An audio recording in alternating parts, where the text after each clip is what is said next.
खुलुमबाय आं माइनाव बसुमतारी गिबियावनो नोंथांमोनखौ आंनि चेनेलाव बराय हरबाय लोगोसे गोजोन फुंबिलिनि गाहाम हामलायथि बावहरबाय नोंथांमोननि थाखाय आङो लानानै फैलायबाय गोदान मोनसे रादाब नोंथांमोना भिडिअखौ अननानै जोबजासिम नायलांदो। दिनैनि गिबि खौराङाव दङ आसामनि गिबि मन्थ्रि बिथां डक्टर हिमन्त बिश्व शर्मा बिथाङा फिन आरोबाव क'क्राझाराव जोलुर गेलेग्रा स्टेडियाम बानायनाय जासिगोन होननानै फोसावबाय।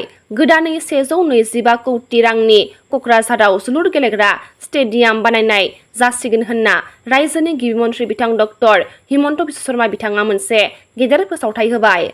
बिटिआरनि सदर सहर क'क्राझाराव 134थि दुरान्ड काप जोलुर बेखेवनाय हाबाफारियाव केबिनेट मन्थ्रि नन्दिता गार्लस बिथाङा बाहागो लाफैदों। थांनाय मैया बिटिआरनि सदर सहर क'क्राझाराव 134थि दुरान्ड काप जोलुर बेखेवनाय हाबाफारिया जानानै थांबाय। हाबाफारियाव बाहागो लाफैदोंमोन केबिनेट मन्थ्रि नन्दिता गार्लस बिथाङा लोगोसे खौरां बिजोंनि गेजेराव गेलेनायनि सोमोन्दै माखासे गोनां बाथ्राखौ फोरमायथिदों केबिनेट मन्थ्रि नन्दिता गार्लस बिथाङा। दिनै 16 जुलाइ दिनै आसामाव कंग्रेसनि युवराज राहुल गान्धी आरो आफादगिरि मल्लिकार्जुन खारगे बिथांमोना आसामाव फैगासिनो दङ होननानै खौरां मोननाय जादों। बिटिआरनि गाहाय प्रमद बर' बिथांनि खुंथाया जोबनोसै नाथाय भेन्सार स्कुल प्रभिजनेलाइज खालामनाय बाथ्राखौनो बुङासै होननानै दुखु मोननाय फोरमायथिदों all BTR coordination committee for non provincialise elementary high and senior secondary स्कुला खौरां बिजोंनि गेजेरजों भेन्सार स्कुलफोरखौ प्रभिजनेलाइज खालामनायनि बाथ्राखौ बुङैनि थाखाय दुखु मोननाय फोरमायथिदों प्रमद बर' बिथांनि खुंथायखौ खौरां बिजोंनि गेजेरजों।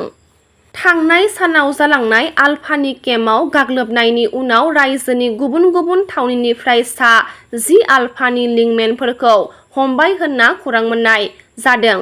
हमजानाय आलफा लिंमेनफोरा फारियै असीम अधिकारी, बलेन डेका, ध्रुबज्योति बैश्य, धर्मेन्द्र डेका, सिराजुद्दिन आलीमोनखौ हमबाय होनना खौरां मोननाय जादों। क'क्राझार मुलुगसोलोंसालिनि गोदान भाइस चेन्सेलर महरै गणेश चन्द्र औवारीखौ थिसननाय जाबाय होनना खौरां मोननाय जादों। कटन मुलुगसोलोंसालिनि प्रफेसार गणेश चन्द्र औवारीया क'क्राझार मुलुगसोलोंसालिनि गोदान भाइस चेन्सेलर महरै थिसन जाबाय। अरुणाचल प्रदेशआव हिंसायारि जाथाय सोमजिदों जेराव अरुणाचलाव सानै आसामनि लाइमोनफोरखौ फारियै बुथारनाय जादों होननानै खौरां मोननाय जादों। अरुणाचल प्रदेशआव गुबुन गुबुन जाथायफोराव आसामनि सानै मिसिं लाइमोनखौ हिंसायारि बुथारनायनि उनाव आसाम अरुणाचल प्रदेश सिमायाव दुंहाव थासारिया बांगासिनो दङ होनना खौरां मोननाय जादों। मख'नो गोनांदि अरुणाचल प्रदेशनि चिम्फु इटानगराव टिएमपिके एमएमके टिएमएमके मिसिंफोरनि गासै माहारियारि आफादजों लोगोसे रायजो राजाफोरा प्रभास दले 22 बोसोरखौ खास्रि बिस्रि बुथारनाय आरो अरुणाचल प्रदेशनि रयिं दिबां भेलियाव शंकर पेगु 29 बोसोरखौ गावथारनायनि सायाव थार बिजिरनाय मोननांगौनि दाबिजों गोख्रों सोमावसारदों गासै आसामनि मिसिं रायजो राजाफोरा। थांनाय 14 जुलाइआव दुलाराय बर' फरायसा आफादनि रड मार्च हाबाफारिखौ लानानै एमसिएलए मुनमुन ब्रह्मआ माखासे बाथ्रा बुंनायनि सायाव क'क्राझार जिल्ला एबसुआ फिनजाथाय होदों।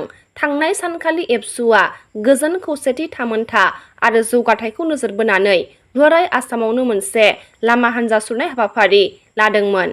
बे हाबाफारिनि सायावनो एमसिएलए मुनमुन ब्रह्मआ खौरां बिजोंनि गेजेरजों माखासे आरजाथावै बाथ्रा बुंदोंमोन।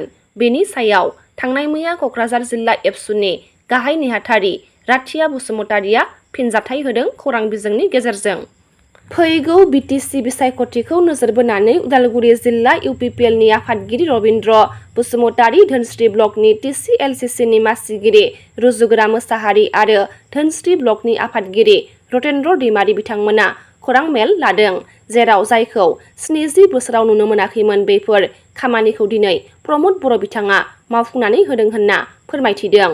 बिटिआरनि गुबुन गुबुन हारि धोरोमनि रायजो राजाफोरा दिनै प्रमद बर' बिथांनि सायाव आसा खालामनानै दङ होननानै फोरमायथिनायखौ नुनो मोननाय जादों। लोगोसे नैथि खेबनि थाखाय प्रमद बर' बिथांखौ देरहाहोनो मेजरिटि सरखार दानो थाखाय रायजो राजाफोरा साखाफारा जानानै दङ होननानै धोनस्रि ब्लकनि आफादगिरि रतेन्द्र दैमारि बिथाङा खौरां मेलनि गेजेरजों फोरमायथिदों। बिटिआर सोरखारनि आर्ट एन्ड कालचार बिफाननि बानजायनायाव सानबानि थाखाय बर' राभा आरो आदिबासि मोसामु दामजुमुनि मावबादा खुंनाया थांनाय सानाव जोब्बाय।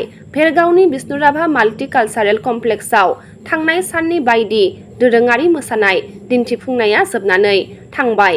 जोबथा साननि हाबाफारियाव बेखेवगिरि महरै आरसुनि बारग' आफादगिरि नृपेन खान्दा, भेरगाव जिल्ला इउपिपिएल आइजो गांखंनि मेरिना लाहारि बिथांमोना बाहागो लाफैदोंमोन। क'क्राझार साइ स्टेडियामाव बड'लेण्ड CM काप फुटबल बादायलायनाया खुंफुं जाबाय। फाइनाल गेलेनायखौ बेखेवना होदोंमोन आसामनि गिबि मन्थ्रि बिथां ड हिमन्त बिश्व शर्मा बिथाङा। रोजा रोजा फुटबल अनसायगिरिफोरजों बुंफबदों SI स्टेडियामा। 4 नं कसुगाव BTC बियाब आरो 15 नं काजलगाव BTC बियाबनि गेजेराव गोख्रों मोगा-मोगि जानायखौ नुनो मोननाय जादों। नि रादाबा एसेनोसै। गाबोन फिन गोदान रादाब लानानै लोगो मोनगोन। नोंथांमोना भिडिअखौ जोबजासिम नायबायब्ला अन्नानै लाइक, शेयार, कमेन्ट लोगोसे साबस्क्राइब खालामनानै होदो। गोजोन्थों।